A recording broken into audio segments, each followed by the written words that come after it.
Okay, time now is 12:01 on April 21st. 20th actually. Yeah. So I slept from okay. Here's where it's here's where it gets interesting, right? I went to bed at 3:45. That is a record early 3:45. Except I couldn't fall asleep. I couldn't fall asleep until maybe around 5:45, maybe around 6 a.m. And I woke up maybe about 15 minutes ago. Um, so you might be wondering, why am I not on set? Aren't I supposed to be on the 310 set right now? Oh my god.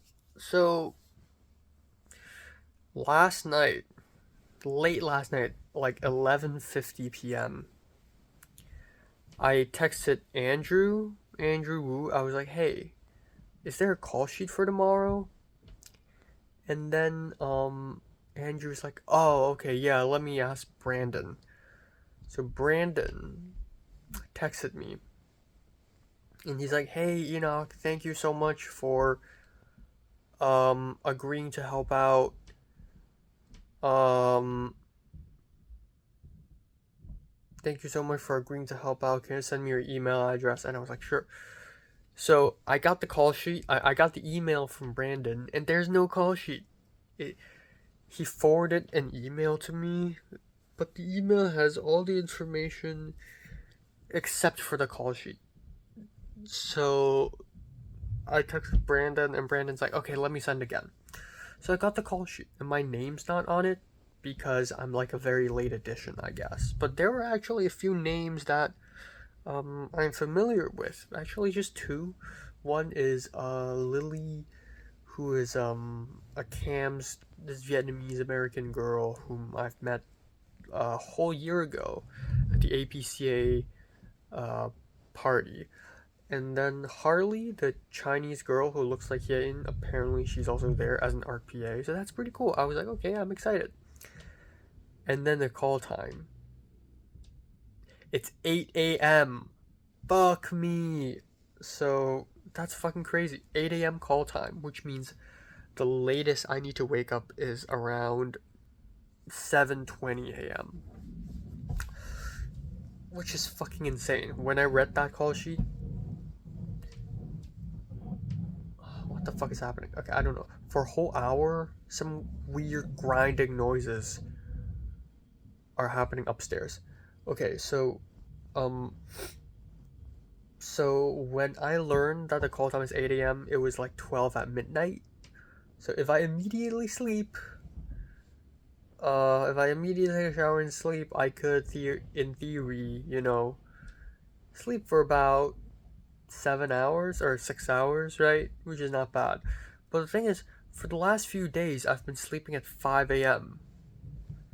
If I go to bed at 5 a.m., then we go to 7:20, it'll be 2 hours and 20 minutes of sleep. I already had 4 hours of sleep yesterday. I cannot torture myself even further. So I thought, you know what? I'm sure I'm tired today because of the Sea Light Temple. I'm sure I'm tired. I'm gonna try my best to just go to bed at 3:45. So 3:45 to 7:20. That's about like 3.5 hours. It's not the end of the world. I can take 3.5 hours. And the big issue is I'm going to see the Shrouds later at AMC, and I don't want to fall asleep to that film. Um, so yeah, I finished a film, Old Boy 2013, and then I was supposed to edit my video essay. I was supposed to do that. Scrap all that. I'm taking a shower. I'm immediately going to bed. I take one sleeping pill, one, and at 3:45, I hopped onto bed. And guess what?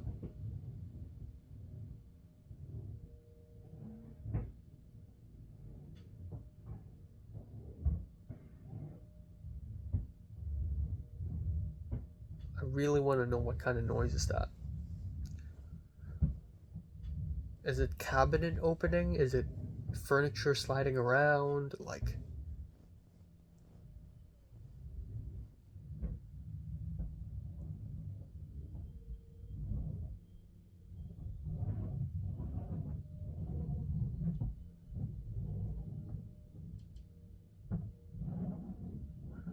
it's moving around the room too.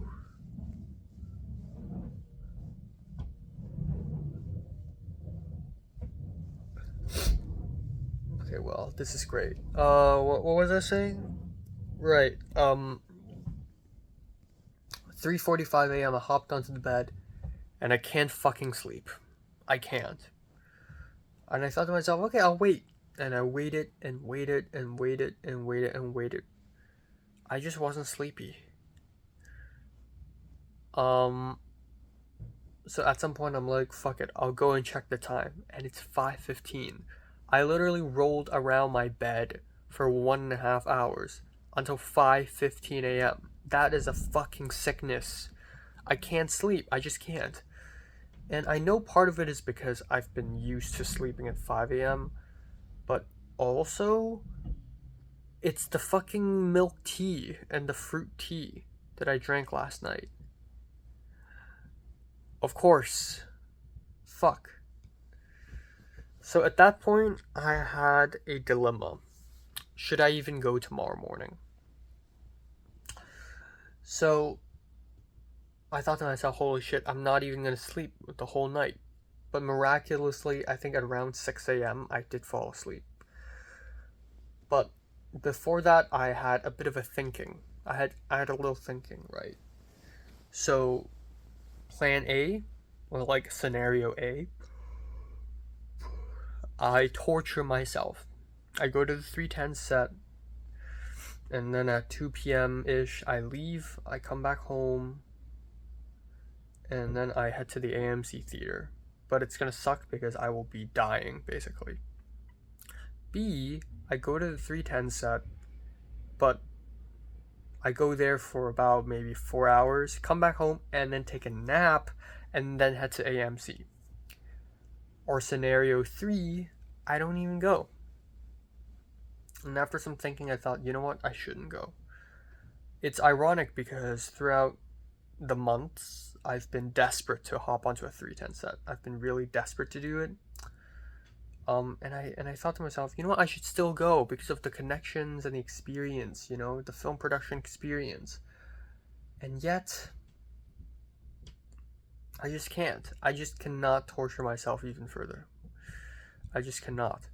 And I know Harley's gonna be there, and like, I can meet some more people and make some friends. Yes, but unless Jayun is there, then I guess it's worth it. Then I guess I'll go. But she's not there, so maybe the wisest idea at this point is to not go. So at 7:20 a.m. the alarm rang. I hopped out of my bed. I grabbed my phone and I texted Brandon and I was like, "Sorry, this is very last minute, but I don't think I can come." And also another thing is I have a whole essay due tomorrow morning, by the way. And if I'm extremely sleepy today, I won't have the energy to write that essay tonight. I'll just fall flat asleep. And then tomorrow morning, I'll be rushing the essay again. And I fucking do not want to do that for RIT 340. I have a whole essay, I have a whole film, and it's a slow film as well. And I have other shit to do. So, yeah, I'm sorry. I cannot torture myself and go to sets. There have been many moments where I go onto a film set and I think to myself, why am I doing this? There's no point in doing this. I'm just wasting my time and energy away. And I know it's a 310 and it's fun, but I don't have that kind of luxury. What's that film set where I was like, yeah, the music video. I was like, well, why the fuck am I doing this? So yeah, unfortunately, I'm not on that set right now. But I think it's not a huge loss considering that next semester it's highly likely that I'll be involved in a 310 again anyways. So yeah, I'd like that. I would like that. But yeah, I'm sorry to Brandon. I don't know him that well. I probably seem like an asshole. He saw me at Cam's Fest and I'm like, fuck film production students, and then today I turned him down. But yeah, I cannot torture myself further with this. Besides, they have Harley as RPA. I'm sure they're doing fine.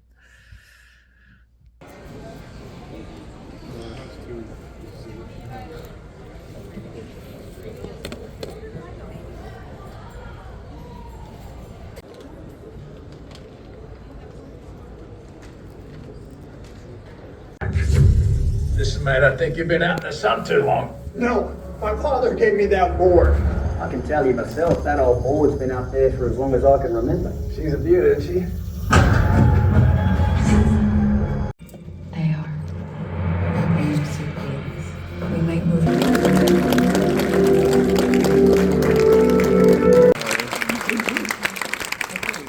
Hi everyone.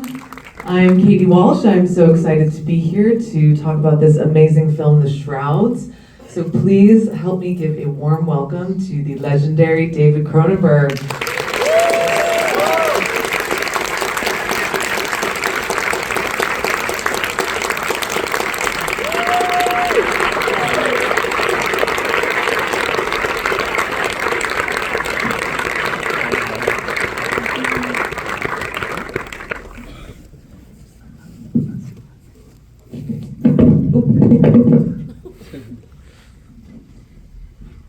Well, thank you so much for being here with us and to chat about this incredible film. I feel like I would be derelict of duty if I didn't ask you about the Charlie XCX performance at Coachella last night. Did you see, perhaps you've seen that she announced that it could be a Cronenberg summer if one so chose it to be? I did see that. Okay. I was very surprised, I must say. I had no idea that she was even aware of, or her people were aware of my existence, so that's always exciting. She's a cinephile. You know, she's on Letterboxd. You guys probably follow Charlie on Letterboxd. Well, I think everyone in here is kicking off the Cronenberg summer, so. But I did want to sort of, Sometimes it's disappointing for them to hear these things, but yeah, it's lovely. You know, it's lovely. Yeah. I also think it sort of speaks to like the prescient nature of your work and how all of the themes that you're dealing with, technology, bodies, surveillance, voyeurism, like that is not just very forward thinking, but it seems to be like a constant presence in our modern lives.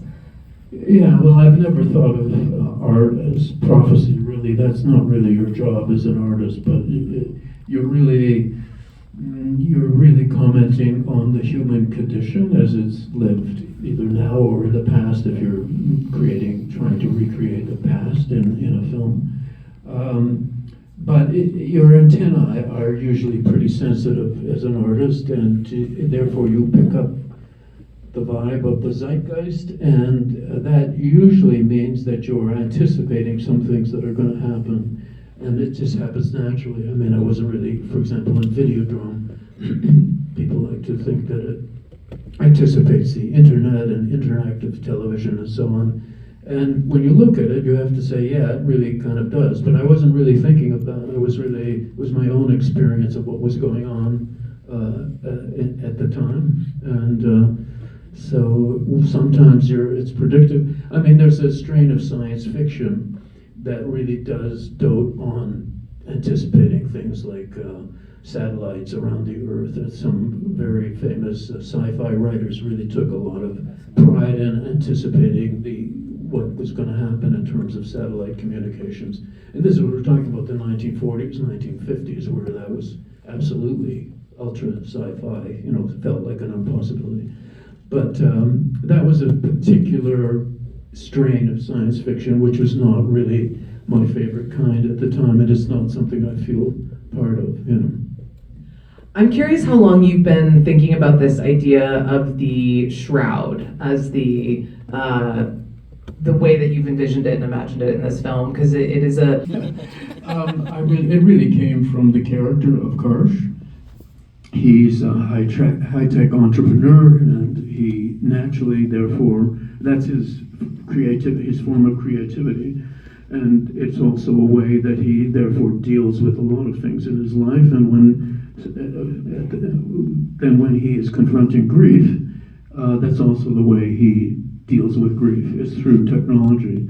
And I mean, I suppose in a way I'm similar in some ways in that my form of creativity is movies.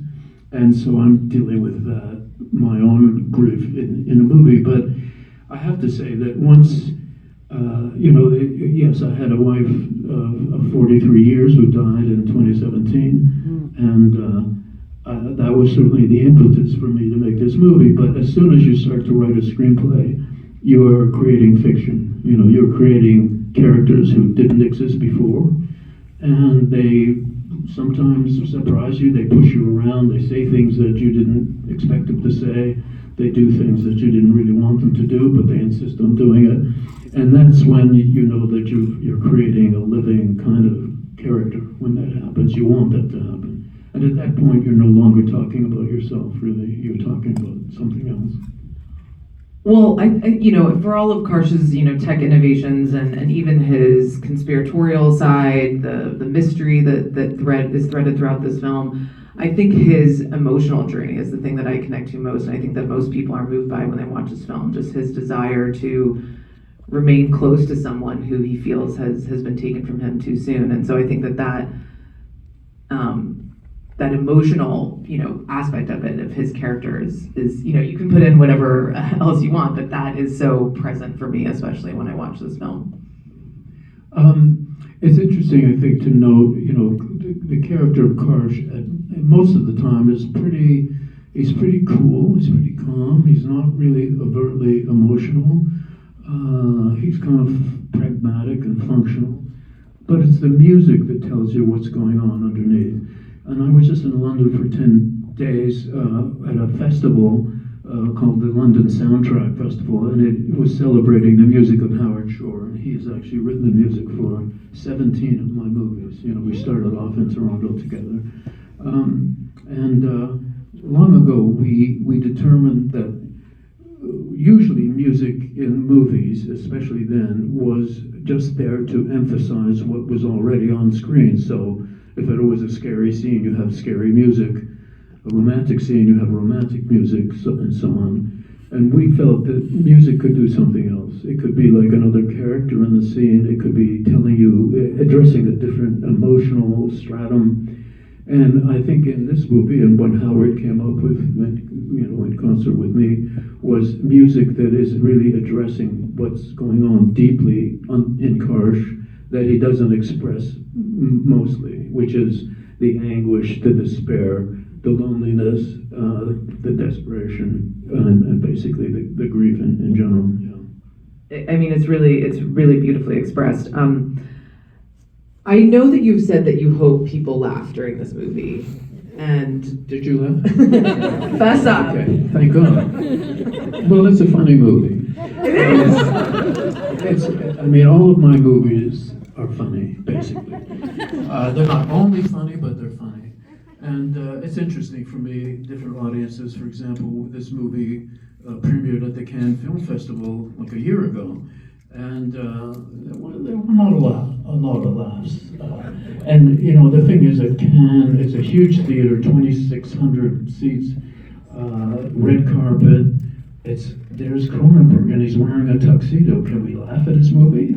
It doesn't seem right that we could do that. It's glamorous, and it's also a very strange audience because there's a lot of distributors and movie people, and then some locals and stuff. So not a typical audience. And then there's the language question too.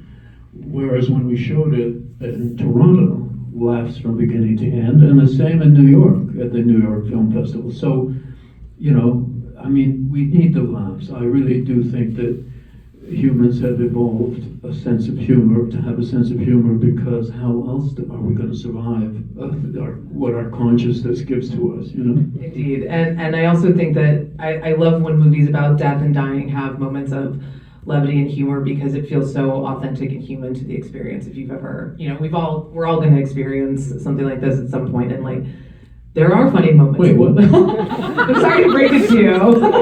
Jeez. Well, I mean, seriously, when you start to think about it, it's quite strange because children don't know that they're going to die, and they don't know that their parents are going to die until somebody points it out. It's a significant moment in every human being's life, although mostly we maybe don't remember that moment where it suddenly became a reality, so it's a kind of interesting moment. Were there any moments that in the making of this film, like whether you were writing or shooting or even in post, that you thought were specifically funny? Well, grief is rotting your teeth is pretty good. That was very good, yeah. Yeah, especially when he says, "You want JPEGs?" All Jewish doctors think that they're philosophers and comedians, so there's that element as well. I really like Karsh, Don't Crash. Yeah, but you see, I wasn't even thinking about a crash. However, there is Tesla. And, Yves Saint Laurent company did co-produce this movie. They put a lot of money into the movie and so on. And of course, there's some of their clothes in the movie too. But the creative head said, "Yeah, but how much did you get from Tesla? I mean, because this is like a Tesla commercial." I said, "We didn't know. We didn't know about Elon, You get a pass, you get a pass. Basically, it's, first of all, I confess, I have had 3 Teslas and I still have one. But my relationship to my Model S is personal. It has nothing to do with Elon. It's a very intimate relationship. And also, Karsh, of course, being the kind of nerd tech guy he is, would of course drive a Tesla. I mean, of course he would. So that's really why that car is in there. It's not really a promotional thing. No, it's absolutely perfect for the character. I know you worked with Vincent Cassel before in A Dangerous Method, and so was there something about this character in particular that you wanted to cast him in this role, or did you just want to work with him again? What was the thought process behind the casting? Well, according to a lot of reviewers, it's his hair, really. And I've had to say I did not cast Vincent because of his hair. I really didn't. And I wasn't really looking for someone to look like me because, in fact, Vincent does not look like me. But a lot of people think with the hair and so on that I was looking for a surrogate. Well, of course, in a way that's true, but only sort of. I mean, Vincent did feel that he needed to. This is not a character of the kind that he's ever played before. He usually plays tough guys who are very terse and they don't speak a lot. And this was the most dialogue he's ever had in any movie, and it's in English, so that's a major challenge for him. And he was basing the character on me in the sense that I said, look, I said it to all of my actors, this is a Toronto movie. If you're looking for an accent, you need to use my Toronto accent. It's a kind of Midtown Toronto accent. That would be accurate for this movie. And Vincent, of course, he still does have an accent, but he slowed everything down. The way he put it is, I need to be more chill. I need to be more relaxed, and the way he moves is quite different from his normal physicality. And it's, of course, legitimate for an actor to find somebody to base the performance on. If that helps them, it's fine. But anyway, not the hair. Well, I do think Diane Kruger kind of nailed the accent. She was pretty good with the Toronto accent. She's phenomenal. I mean, she is German. She speaks absolutely fluent French and also fluent English. I mean, and she was absolutely able to do a Toronto accent with no problem. It is flawless. And also Guy Pearce, who has basically an Australian accent, but he was able to do the same thing. And they were happy to have that as a model, I know you don't do a lot of rehearsal with your actors, so is it a process of letting them do their own prep with the script and then fine-tuning it while shooting? Or I just kind of wanted to know a little bit more about how you work with your actors. Yeah. Well, I mean, for example, Diane was quite shocked when she came to Toronto and found that there were no rehearsals scheduled because she was expecting to do what we sometimes call a table read, which is from theater, and it's everybody sits around a table, all the actors, and read the script to each other. And I said, I don't rehearse.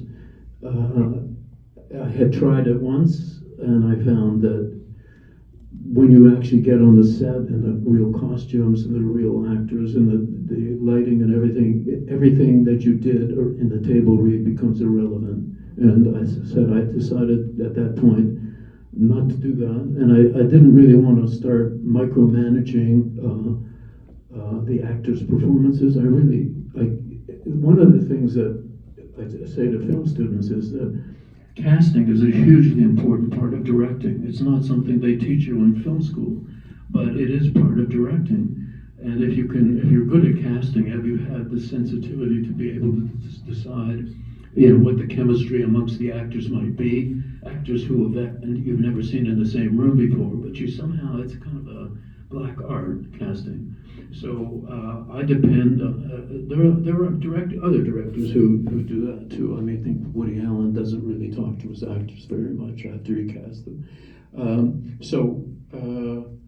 The first time that I hear the lines of dialogue spoken is when we are blocking the scene, the actual scene that we're going to shoot that day. In the morning, I'm on the set with the actors, the script person, my cinematographer, and a sound person, and that's it. And we figure out how the scene is going to move through a room, let's say. That's really one of the most difficult kind of scenes to choreograph is two people in a room. It's really tricky. Three people is even trickier.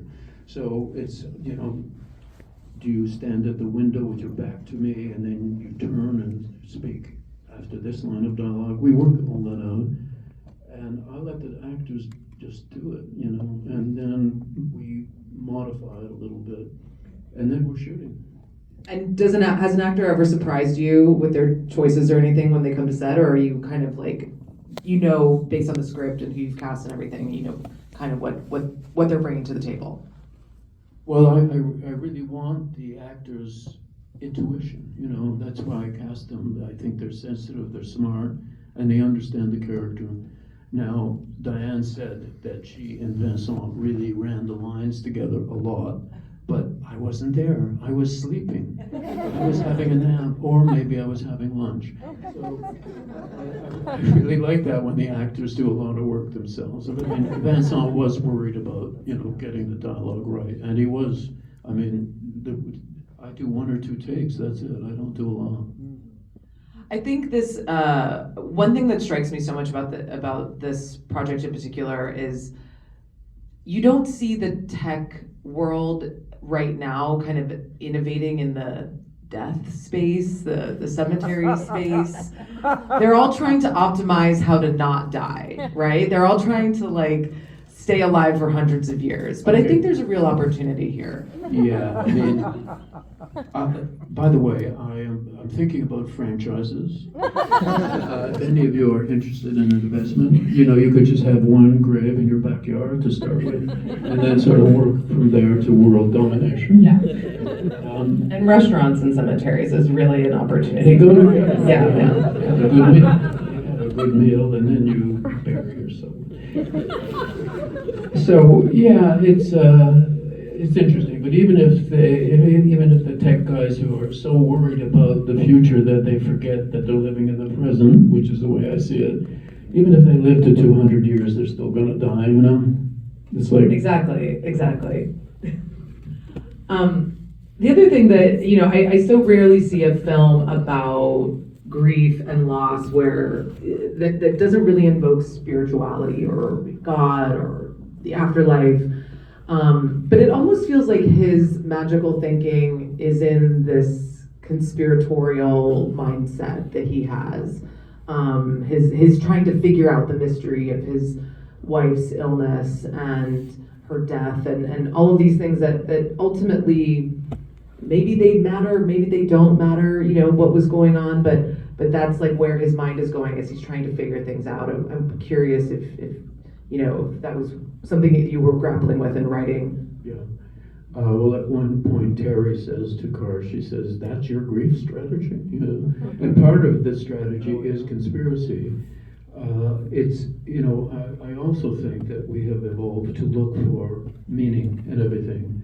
But in fact, if you're like me, an atheist like me, an existentialist, whatever, the death is meaningless. It does not have meaning. And that's very difficult for humans to accept. It's really hard for you to accept oblivion, and it's hard to accept that oblivion is meaningless. So I've observed this at my age of 82. A lot of people that I've known have died, and relatives and so on. And I see that conspiracy is one way to assign meaning to something. Did the doctors miss something? Could they have done it better? Was there a reason that they didn't take care of her the way that she should have been taken care of? Should we have taken her to a different clinic? Was the guy who was hit by the car, was that really random? Could that really be random? That seems outrageous that suddenly somebody's gone in 2 seconds who was a fully developed human being. It's so complex. So there must be something else going on. And I think conspiracy is well known. I mean, it gives you the sense of specialness. It gives you the sense that you can see what's really going on past the facade that presents itself as reality. It empowers you. And it does, and of course, every once in a while you're right, that there is a conspiracy. So there's that too. That's the way I was seeing what goes on with Karsh in the movie. It's also interesting that the shared conspiracy is like the aphrodisiac between Karsh and Terry. That's what draws them together and what turns her on. And, they have this actually really beautiful erotic sex scene. We don't see his sex scenes with Soo Min, but with Terry, it's like this gorgeous connection of them coming together, even though there's transference and projection and all of these other things going on. It's like this one moment in time of like pure connection. Yeah, well, they find that they have the same form of creativity, which is conspiracy. But I should mention something about the opening scene, which is maybe the most, direct allusion to religion, where the discussion later is you see her body floating in this tomb, and above the body is this kind of cicada firefly version of this human soul. And the discussion is that in the Jewish religion, the reason that you don't cremate is because you need the body to slowly decompose, because the soul that is separating itself from the body needs time to accept that it's no longer going to be part of that body, and needs to hover around it and gradually come to accept that it is separate from the body. And of course I don't believe that literally, because I don't believe in a soul separate from a body literally, but metaphorically I thought it was really quite beautiful and in an emotional way.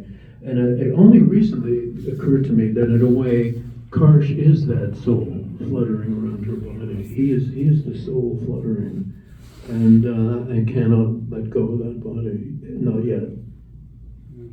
Well, it's such a treat to talk to you about this film and to talk to you about filmmaking and life in general. Thank you all for being here. If you could just stay in your seats while we make an exit, that would be great. But thank you all, and thank you so much. Thank you. Thank you. Thank you.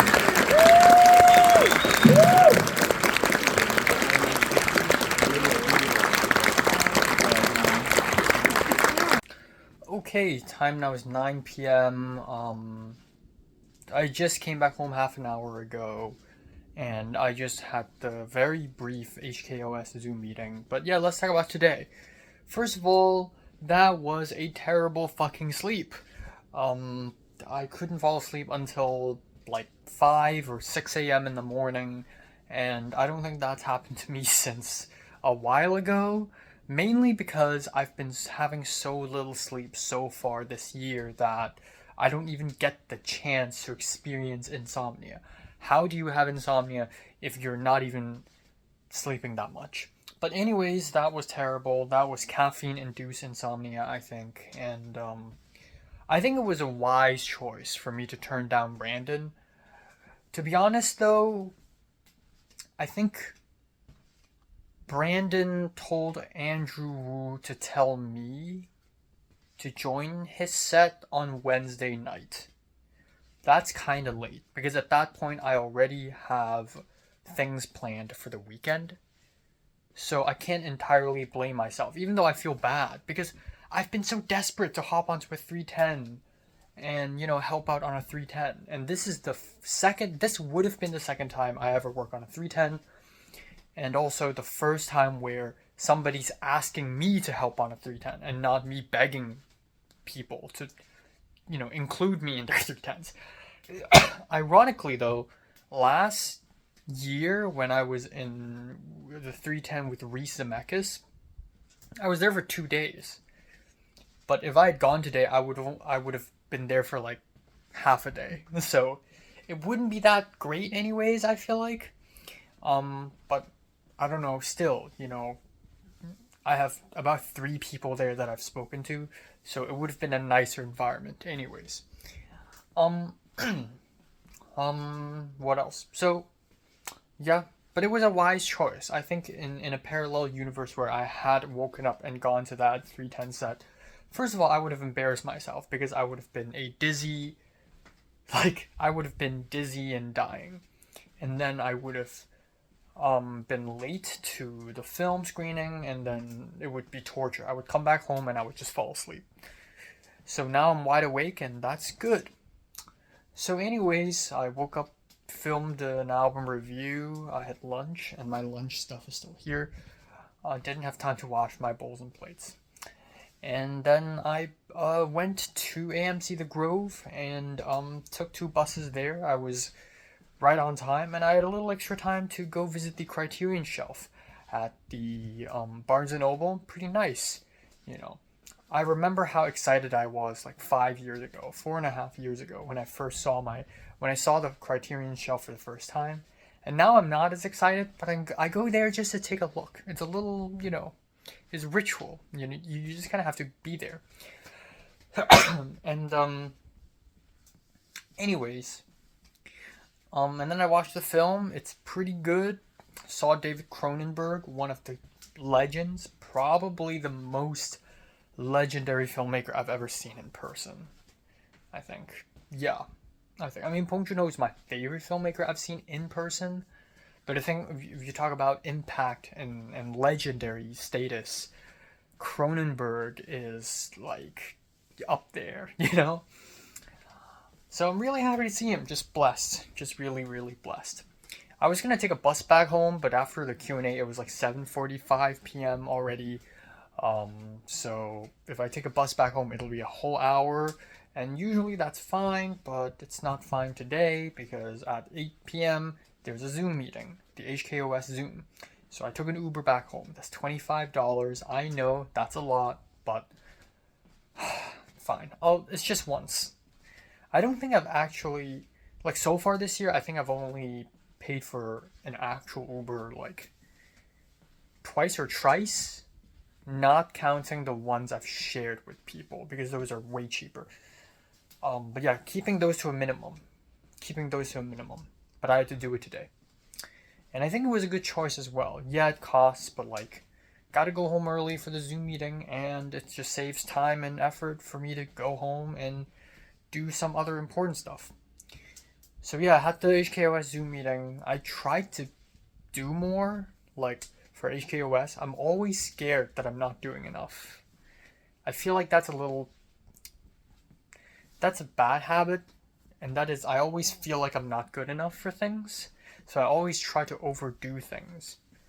And I feel like it comes from past experience as well.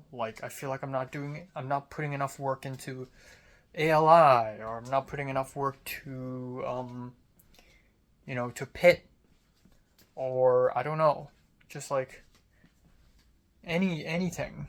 So I really wanted to put in the work. And as it turns out, today's HKOS Zoom meeting was pretty chill anyways. It was 5 people, including Kay, the boss.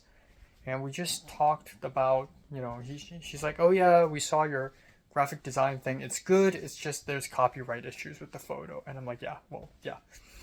And then not a lot of news from the screening rights. I also mentioned about the podcast. I mentioned that I'm going to Cannes, and yeah, I just casually mentioned it. I don't know why, but like I'm always so excited to tell people that I'm going to Cannes because it's like the biggest news ever. Like I've been dreaming about going there since a whole year ago. And now I tell people, and people just continue to talk to me about it. Like my French roommate, Quentin, like yesterday, I just finished dinner. He's like, when are you leaving to Cannes? Because I mentioned it to him like a week ago, and he's like, oh, that's interesting. And then yesterday, he just randomly asked me, when are you going? And I'm like, May 11th. And he's like, soon, soon. Like, he's excited for me. So, I mean, that's pretty great. I mean, I'm excited as fuck as well. And I'm slowly getting into the mode of really watching a lot of films, like, each day. What else am I trying to do? With 340 essay, I came up with an outline, not too confident in it, but it's good that I have an outline at least. And then, ALI, I don't know what the fuck, man. I'm gonna text the person. Right now, the most likely thing that's gonna happen is I'm only going to meet 2 hours with both of the TAs on Tuesday, and I gotta book the room on the library. Fuck. Okay, let me just do that really fast. Really fast.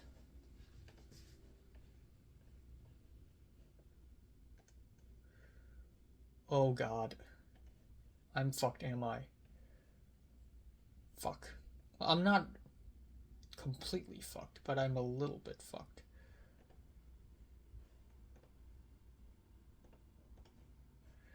Okay.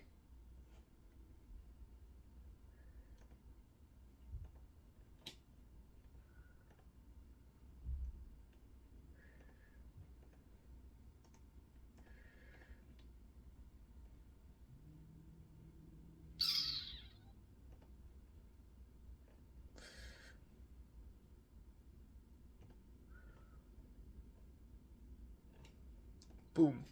There we go. I just reserved a room. Oh, phone verification, of course, bro. Okay, I'm back. What else? Yeah, so the most likely thing that's gonna happen. The thing is, I still need, in theory, I need to meet my TA3 and TA4 for 4 hours each before the 23rd. So before Wednesday. So literally 3 days later. Between tomorrow and 3 days later, I need to meet them 8 hours in total. That's impossible. They're busy, I'm busy, that's impossible. The best I can do is meet them 2 hours each, so 4 hours in total, which means I'm getting a pay cut. I'm not getting paid as much. But you know what? It's okay. I'm getting a pay cut. It's on me. It's okay. But yeah, that's probably what's gonna happen. But I'll definitely let the person know about this issue. And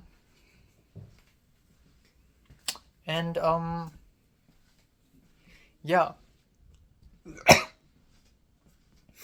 I don't really have a lot else to say actually. Next week is the second last week of school. And then next is the last week.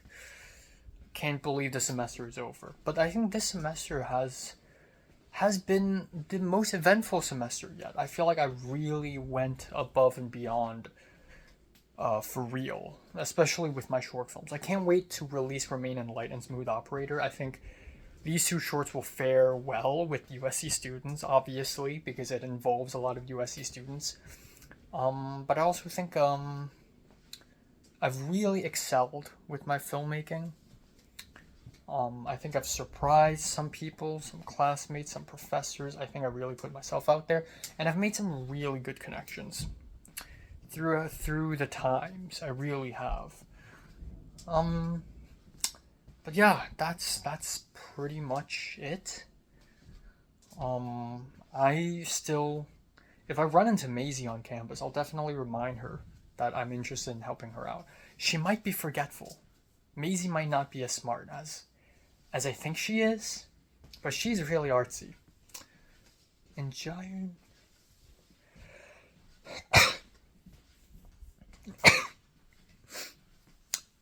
I hope I run into Jayun. Okay, so Zawan, the Sudanese woman, she keeps turning on the AC, and not heater, but like cold AC, which is insane because I'm feeling really cold. I was gonna turn on the heater, and then I hear the AC noise, and I'm like, oh, the heater's on. That's not the fucking heater. It's the colder. It's the cooler.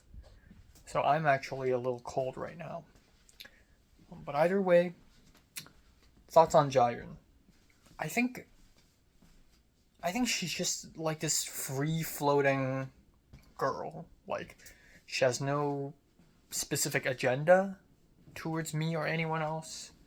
I think, as far as I know, after Mary and Leslie and, Pepper, I have learned the art of not overthinking. And to be completely honest, I don't think Jayun's,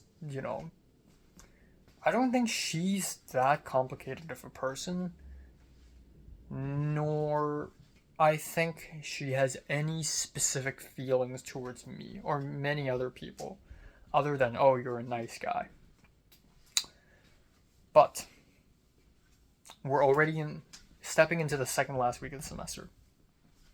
If I see her in person, that's jackpot, because I am much more charismatic in person. Also, when you're in person, it's not even about charismatic. It's not even about charisma. It's about the fact that I'm here and you're here. And whatever I say, you have to react some kind of way, and you have to listen.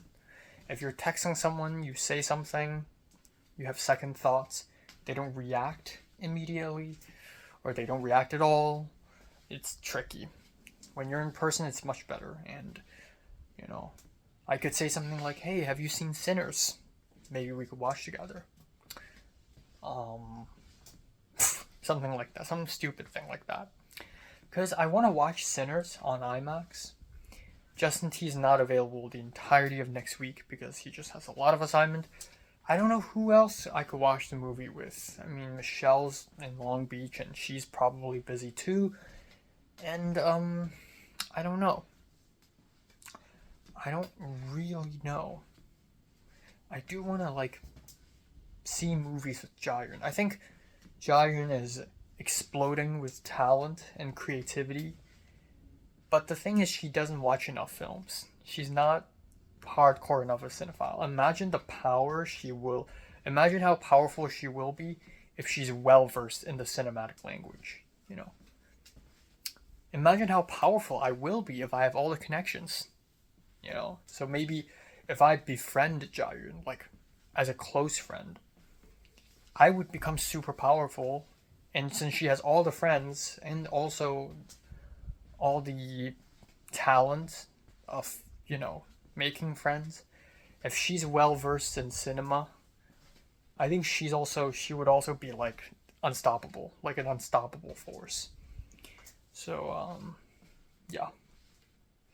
Either way, I'm taking the same class with her next semester, so I'll be hopefully sitting next to her every week anyways, right? And again, I'll be on her Rush short film. I introduced the costume designer to her, so I think that earns me a spot in her crew. I think Maisie's gonna be part of it too. If Maisie's part of it, I might as well ask Christian to join. Christian R, because why not? And either way, I'll be seeing lots of her. I just want to make the last couple of weeks of the semester worthwhile, I missed the 310s, but I'll be back next semester, and I'll be working on a little here, a little there, Little 310 here, little 310 there. And me and Christian R are in practicum in PD, so we'll be working on a 480 maybe. Lots of possibilities for next semester. Next semester, You know, I say 2025 might be my year, and I feel like that's true. But I think the second half is going to be even truer to that statement. I think right now it's shaping up to be my year. I'm going to con, I have all these connections, I'm having breakthroughs in film and whatnot. Yeah, it's getting there. Yeah.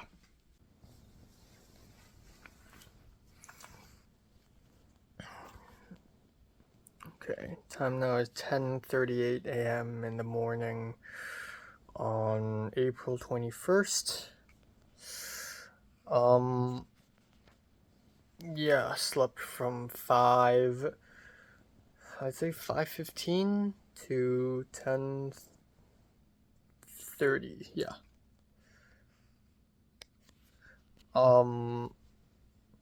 Yeah. Last night I was gonna watch some anime and then I fell asleep. So I keep falling asleep, I swear to God. Yeah, so yeah, I need to finish my RIT 340 essay. So I'm waking up early just to finish it. I already have the outline and the first paragraph. I don't think it should be that difficult for me to finish it before I leave. And then yeah, I've RIT 340, I have CTPR 290, and then that's it for the day. I still need to figure out the ALI shit. I really need to do that. I'm probably getting a pay cut unless I manage to score a Zoom meeting.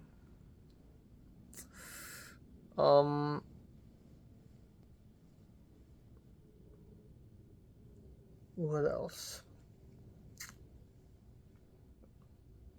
In theory, I can sleep in tomorrow, except I can't because I have the ALI meeting.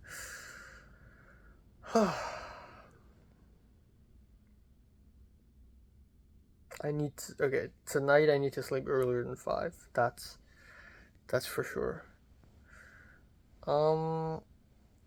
Yeah, there's so much that, like, I wish people are saying, I wish people are answering me. Like, the taxes, the fucking. People are not answering my emails. Yeah, I don't know. I'm gonna go back to sleep for like 10 more minutes. I don't know.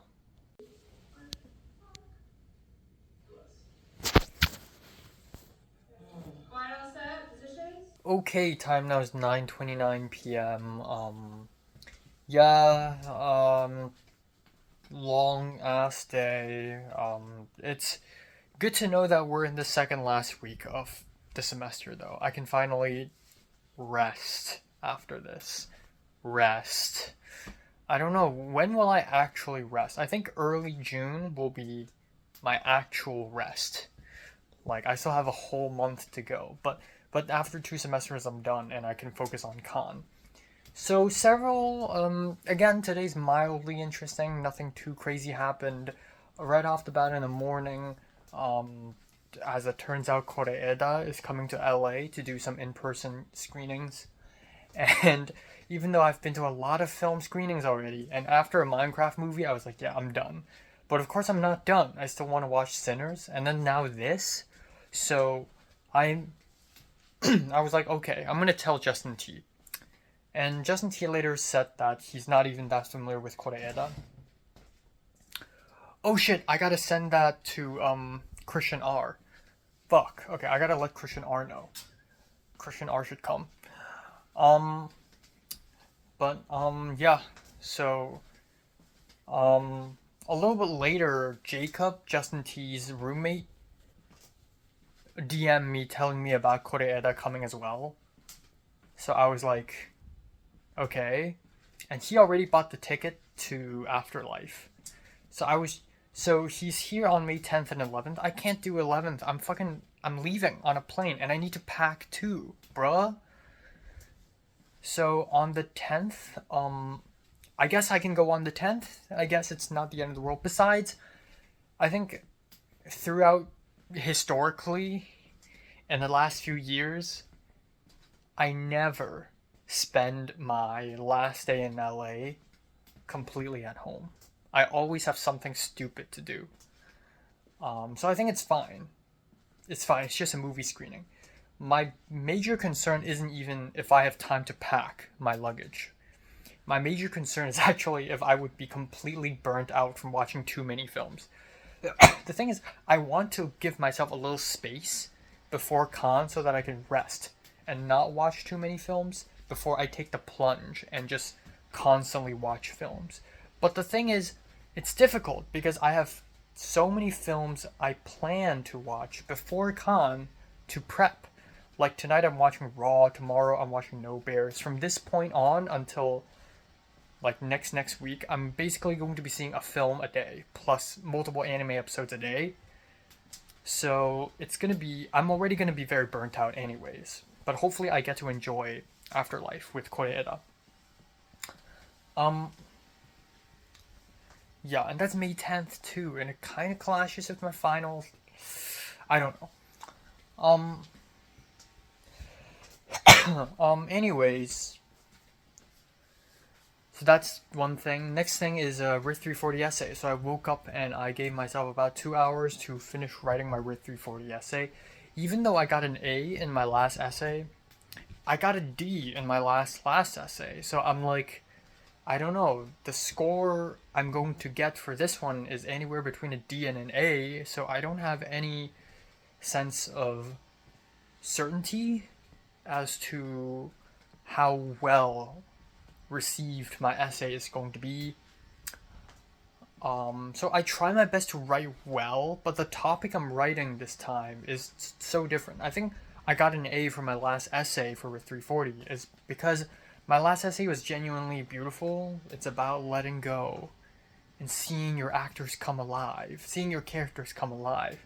But this essay is called Living Like Weasels, and essentially it is about, the prompt is, the original essay is called Living Like Weasels. The author went to the woods or something and saw a dead eagle. But on the neck of the eagle is a carcass of a weasel with the weasel's mouth bit into the eagle's neck. From that carcass combo of two animals, the author can tell that the eagle won. Giant's texting me. That the weasel tried to eat the eagle, but of course the eagle is a more powerful animal, so the eagle won. But the eagle fought anyways, or maybe the eagle hadn't died. Anyways, the whole point of the essay is that we need to live like weasels. Weasels, they bite onto the eagle's neck and never let go, even if it means they die. And I think as artists, or she thinks as artists, we should do that. We bite onto our hopes and dreams, even if it means it will cost us our lives. So that's the essay, and for us it's like living like something, living like X, living like Y.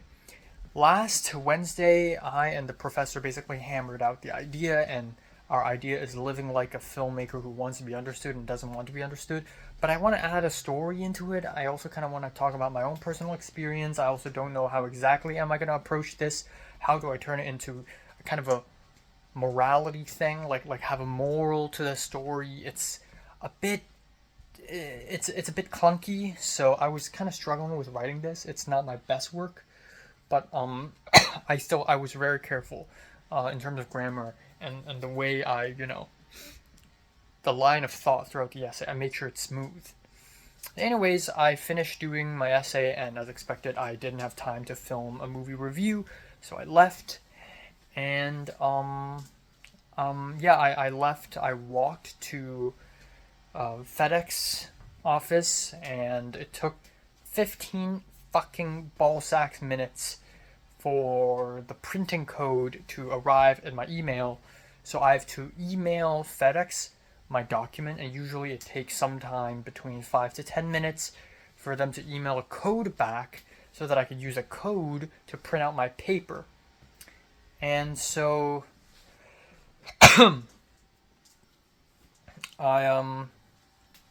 it took a long time. So I was late to 3:40. I was like 10 minutes late, but it's okay.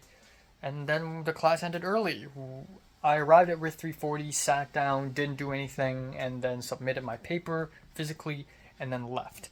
And then at that point, it was, I believe, like 2:45, 2:40, yeah. And then so I thought, you know what? I'm gonna go to SA lobby and just take a walk because I have some time. And she wasn't there again. So, fine. Went to the bus stop, took a bus back home, filmed a movie review, had lunch, and my lunch is still here, the plate. And then left again to CTPR 290. I'm not that worried about 290 anymore because my 2 big projects are done. But today we are to screen dailies. Essentially, each group, each one of us, pick one scene and just put all the shots of that one scene together and all the takes, and we just watch them all. I guess that's dailies. I don't know. I've never really done that, actually. You think for a film guy like me, I would know what dailies are, but I'm not that technical. But yeah, we screened the 3 dailies, and each one of them is so long. The first one's like 10 minutes long. Ours is 9 minutes, and Vegas Baby is like 11 minutes. So the first one is Slumber Party, written by Portia, directed by Megan, and produced by Cheyenne. And oh my god, it was so tedious seeing all these takes. But each and one of these dailies are so tedious. Theirs is not that bad, but nothing makes sense. Ours is okay. I thought ours is okay. I'm not complaining much because I don't care about this project that much. But the professor didn't like us or Cheyenne's film. Like what he saw, he's like, the acting is not good. Why do you say cut so fast? Like let the acting linger on. This is a huge pet peeve. Like, why do you disrespect the actors and their performances? It's not funny. The tone isn't right. I feel like the 2 actors are from different movies. The focus is soft and all that stuff. And then he saw the last one, which is Vegas Baby. That one is like, it's so tedious. Now I know why they have like 35 shots, because each action has like 5 different angles. They have so much coverage, it's insane. The entire 11-minute long video is just the girl waking up, and in 5 different fucking angles. It's so crazy. So yeah. But the professor liked it. So yeah, Rachel was late, and then we left, and then me and Ryan and Andrew, Wu, and Cole stood up and talked a little bit. And I wanted to wait for Rachel so that when Rachel leaves the classroom, I can walk with her and then talk and chat. But Rachel left and just walked away, and I couldn't really follow her. So I just went back home. And that's it. The end.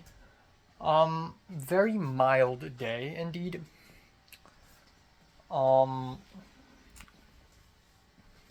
Yeah, very mild day, I believe. There's also this whole ALI conundrum. So, man, ALI is really on my ass this time. I'm supposed to meet with both of my TAs 4 hours each, so 8 hours before Wednesday, which is fucking insane. It's impossible. I texted Harmony about this, and Harmony texted me a whole paragraph. So Harmony is the ALI student manager, whatever. She texted me a whole paragraph today, saying thank you for letting me know, but I already sent multiple emails and did this and did that, so I'm confused as to why are you confused about the whole hour count thing. But let me know. I'll meet with them. If you can't meet with them, I'll meet with them. So I kind of figured it out. So just now, after I came home at around 9 p.m., I came home at around 8:45.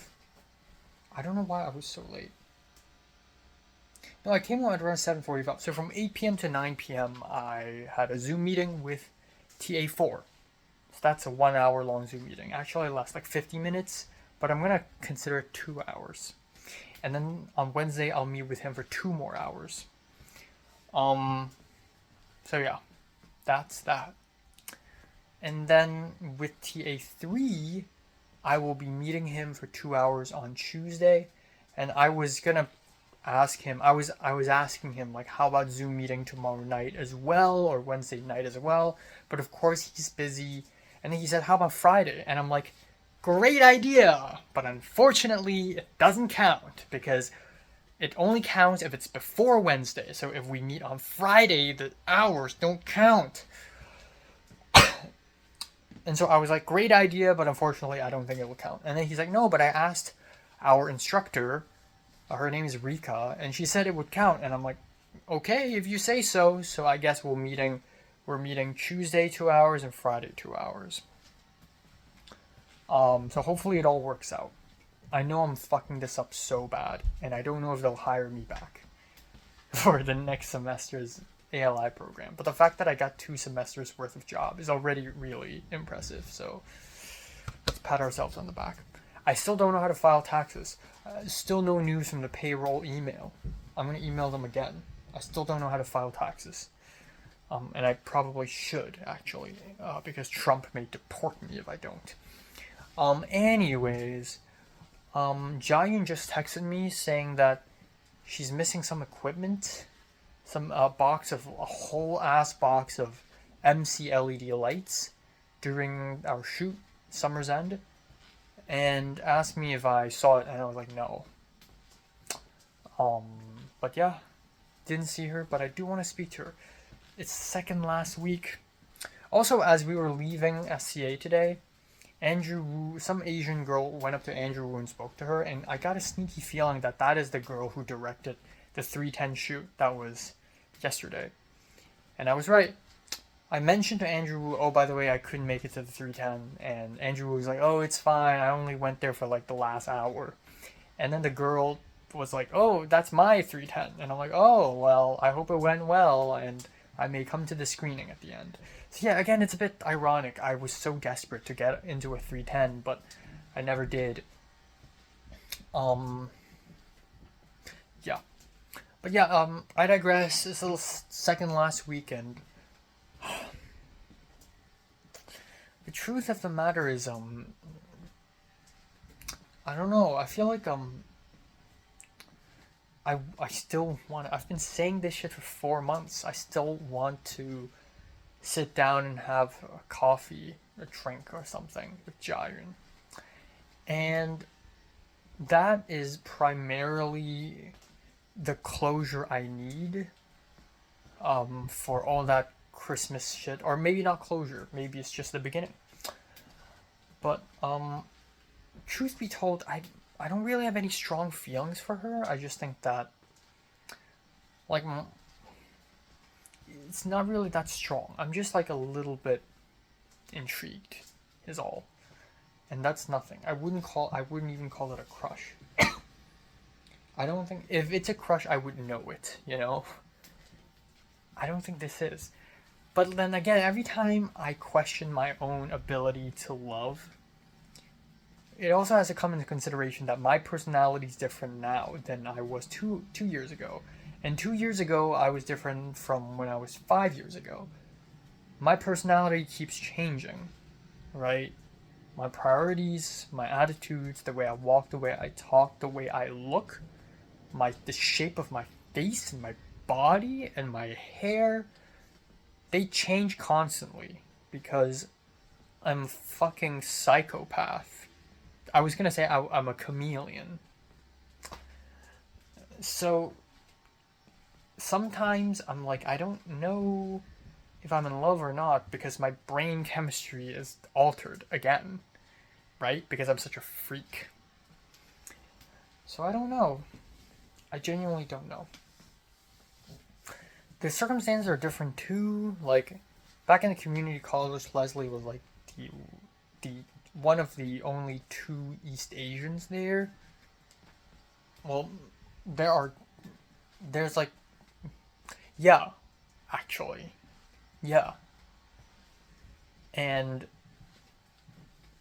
she's cool because she's masculine coded, and there are masculine coded women, a lot of them, and even more Chinese slash Taiwanese slash Hong Konger women in USC. And because of the great abundance of them, suddenly there's nothing that's special about them, you know? So, in the community college, part of what made Leslie so attractive to me was that we have some kind of cultural connection, anyways. Another thing is because I thought that we were similar. We're both sad, edgy Asians, but of course that was terrible, terrible misjudgment. I don't know. I don't know. Um, yeah, that's it. I'm gonna have some rice, sweet and sour chicken left over from 2 days ago. I'll have some gailang, which, yeah, it's great. I also had a really nice Korean lunch today. It feels so good. It's a frozen Korean pancake, frozen Korean dumplings, and refrigerated Korean like japchae, and then some kimchi. There's pacheon dumplings, japchae, kimchi on a big plate, and it was like it was a feel good lunch. I liked it, you know. Damn. Oh well. Oh well. Side note: I ordered more Blu-rays. 3 Blu-rays on Amazon went up to 55. I decided to not buy The Substance in 4K because The Substance, while I really love the film, I don't see myself constantly rewatching it, but I did buy Challengers and Beau is Afraid of Monster, which are definitely extremely rewatchable films in my opinion. So yeah. I'm probably gonna just skip The Substance.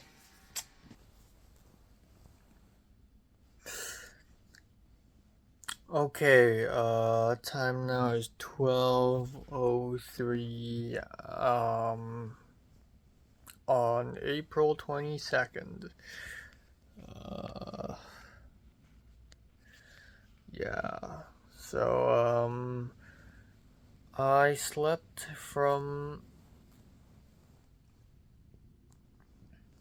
really late. I slept from 5:45 to 12.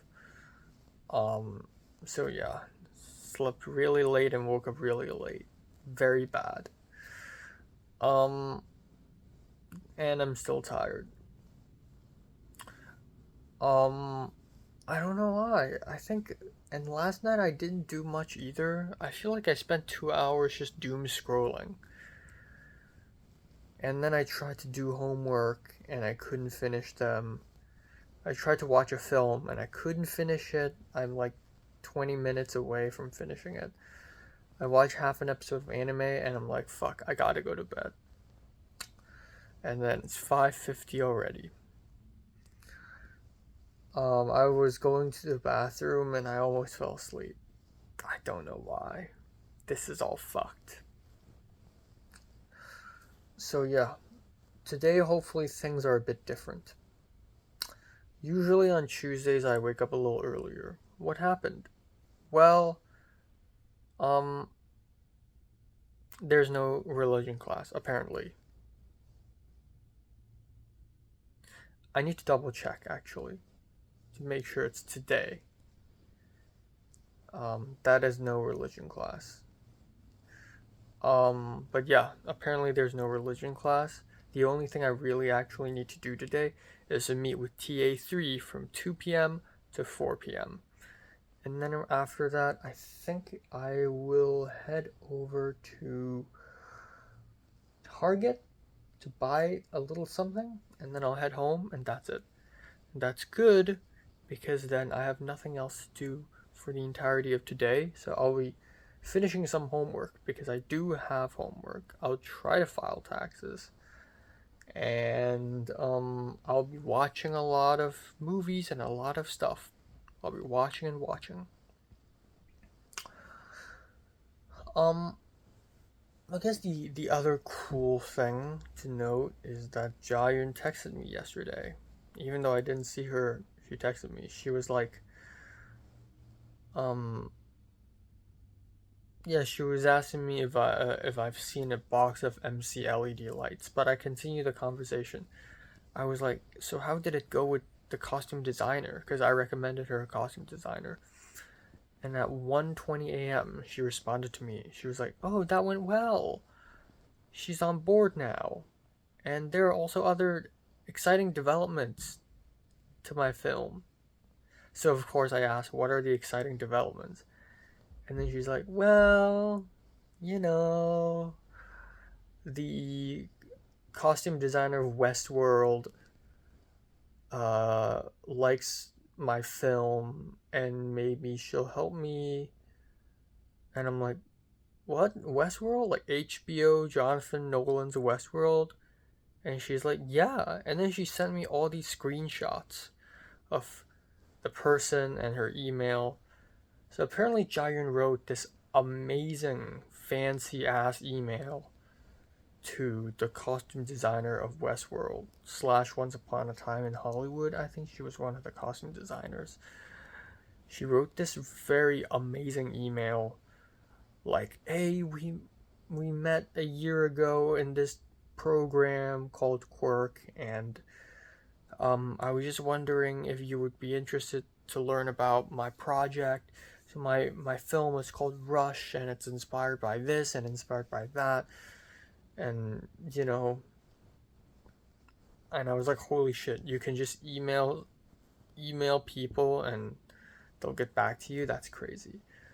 Jaehyun is such a socializing monster. Like, I swear to God, Jaehyun would, like, if Jaehyun ever sees, I don't know, like Greta Gerwig, which I think she really admires, Jaehyun might actually get her email and like email her some other day, like, hi, Greta, this is my film idea. I'm wondering if you're interested in. I don't know. Like, she's such a beast, you know. So I was like, holy shit, you're good at writing emails. Um, might as well get Wes Anderson to see this because I know she mentioned that her DP is tight with Robert Yeoman and Robert Yeoman is tight with Wes Anderson. So there's a non-zero chance that Wes Anderson would see this film. At least we know Robert Yeoman might see it. And she's like, oh, fun fact, my DP, blah, blah, blah. And I'm like, yeah, I know. That's what I was saying. And then I added, well, actually, I might be able to see Robert Yeoman next month. Well, I'm sure I'm seeing David Lynch's son. And then she's just gone.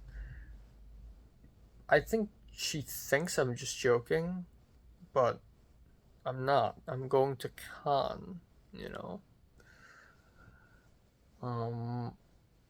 which is crazy. It's less than a month. I should add a countdown, should I? I should add a countdown. But yeah, not a lot of people know that I'm going to Cannes. I let some people know, but a lot of people still don't know actually. Yeah. But yeah, I don't know. I still want to hang out with Jaehyun. I still don't know how she thinks and how she thinks I think. There's still a lot, but moments like this makes me feel that it's not that difficult to get to her and ask her to hang out.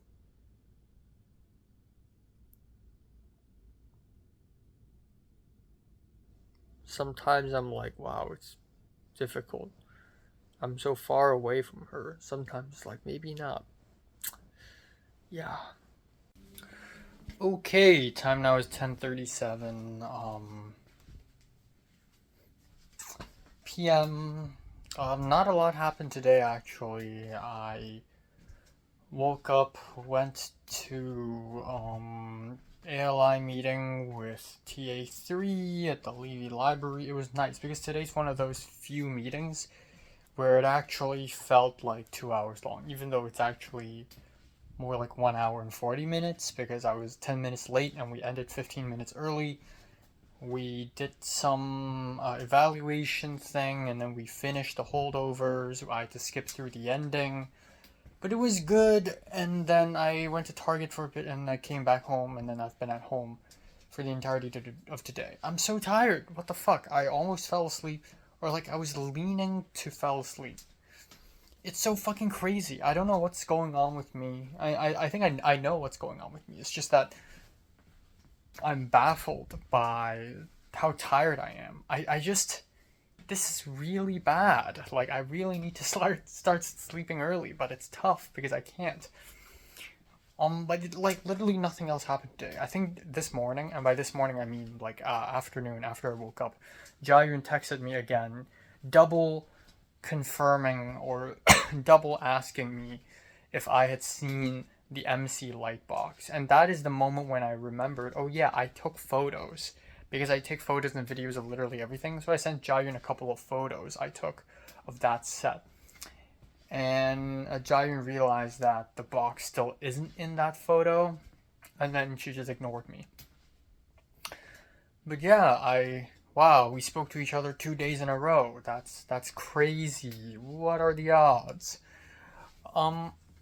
Yeah, so I think that's the only thing worthy of noting today. I still don't know how to file taxes.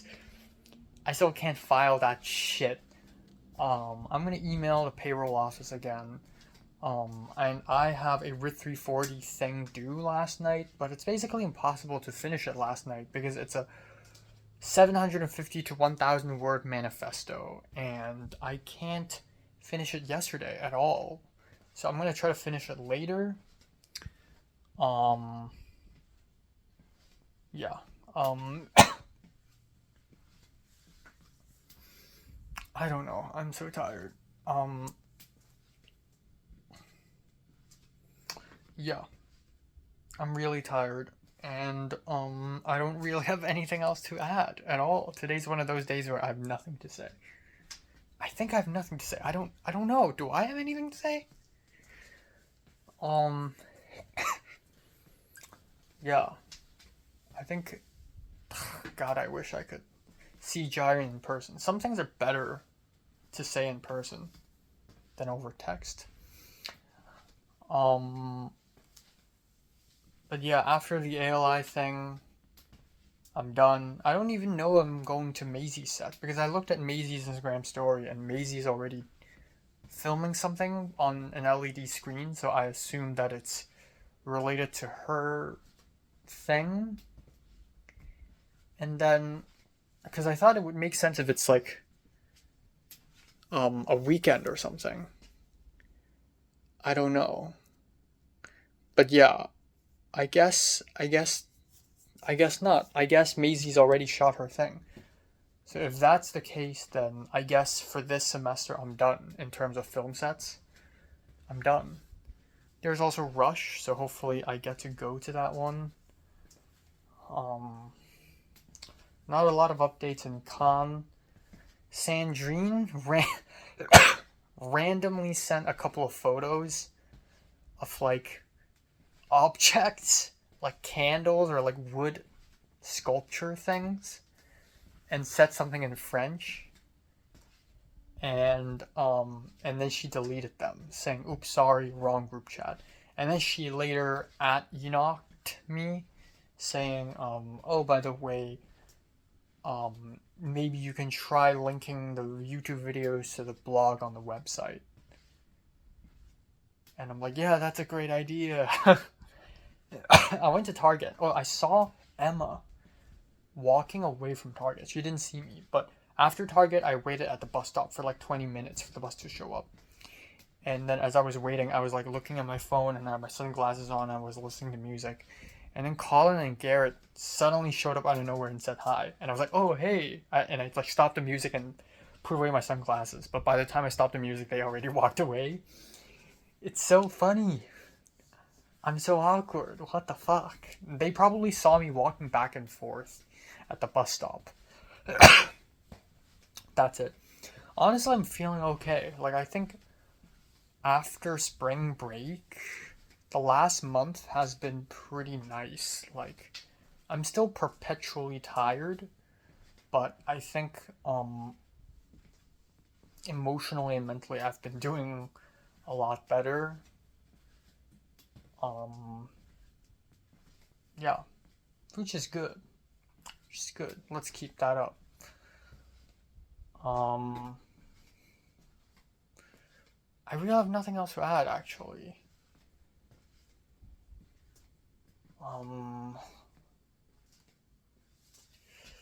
Yeah, really have nothing else to add. I just have homework and shit, and I gotta finish that religion class film. I want to co-write something with Jayun. I don't know why.